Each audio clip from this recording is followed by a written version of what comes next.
Today's episode of Dating Disasters features Latisha, a woman who met a man on a date that almost became a nightmare from a horror movie.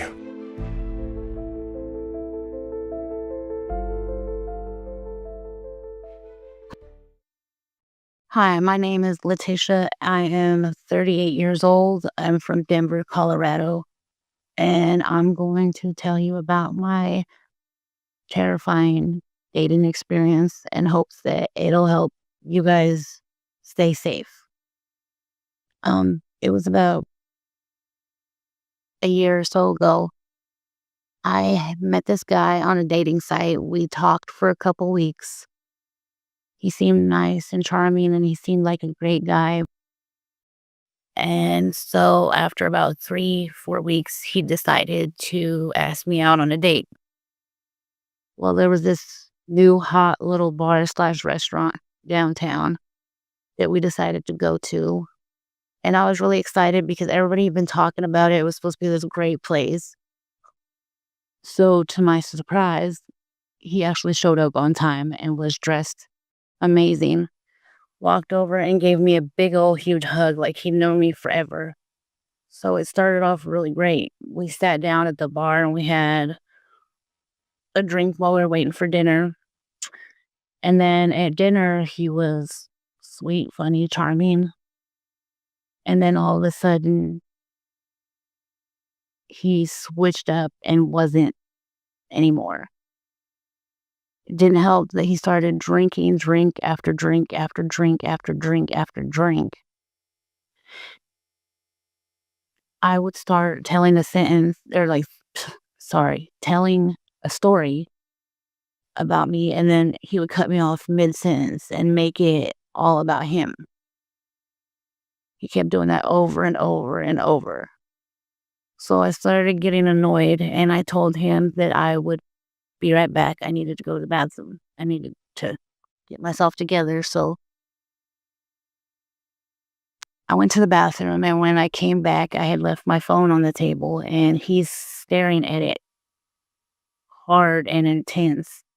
And it just didn't sit right with me. So I asked him, I was like, hey, did you touch my phone? And he just started laughing, and he's like, oh, it was just curiosity. Like, it wasn't a big thing. First red flag, why would you touch my phone, and what were you looking for in my phone? So I let it slide, and then the night went on. After dinner, he suggested that we go for a walk down by the river because it was a nice night. The moon was out, the stars was out. And against my better judgment, I said, sure, why not? Thinking to myself, maybe I was just being a little too judgmental, or maybe he was just overdoing it because nerves or whatever. And I figured, hey, why not? That's a nice path. No crimes have ever happened there. There's lots of street lamps and everything. So against my better judgment, again, I said, sure. So we're walking.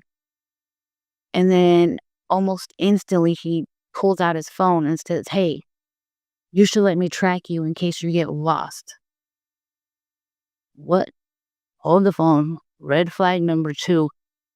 First of all, why would I let you track me? And why would I be getting lost? Do you plan on doing something to me?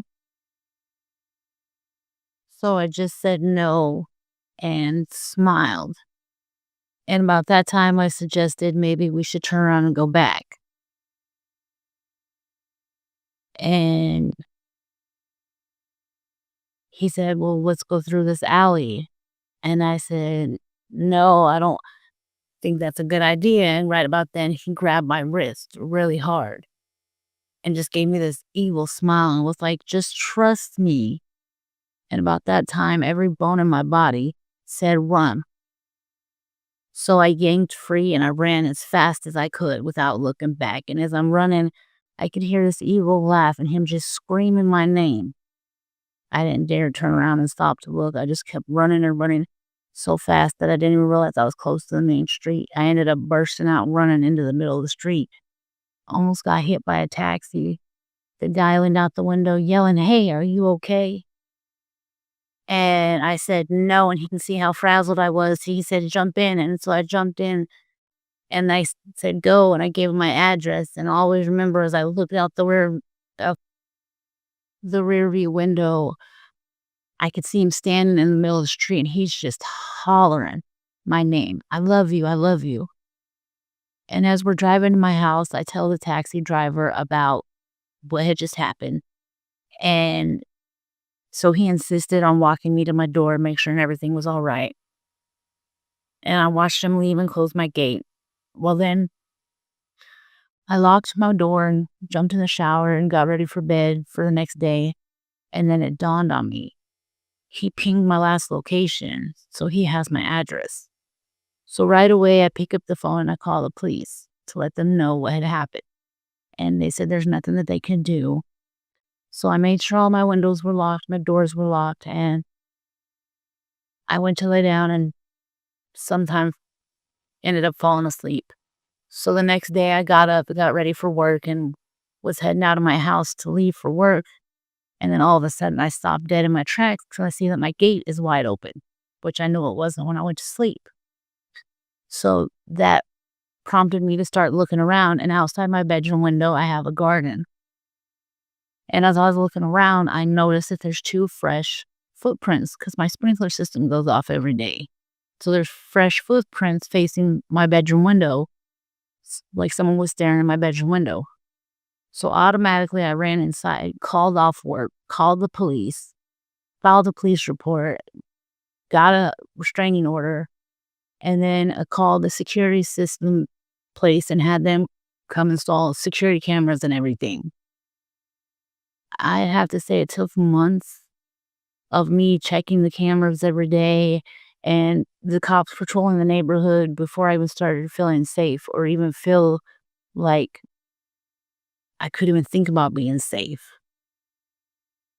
So I guess the moral is I got lucky, but make sure you do your research. Make sure you figure out who you're actually going out with and do a background check on them if you have to.